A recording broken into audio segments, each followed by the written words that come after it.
Hey guys, in this video, I'll show you how to go ahead and clear your File Explorer history in Windows 11. That's the same process, Windows 10 and 11. So all you need to do is first open up your File Explorer. So go ahead and open up, this folder.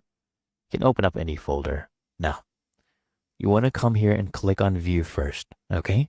Click on View here at the top pane. You'll see a bunch of options. Click on View. And this is what I want you to click on. I want you to click on Options. Click on this. And right here under General, okay, make sure this one is the one that is selected. Come all the way down here. You will see Privacy. And right here you see this option, Clear File Explorer History. All you need to do is come here and click on Clear. And there you go. Give it a few seconds. As you can see, it is clearing everything. And once it's done, there you go. Mouse back to normal. We have it cleared. Can press an OK.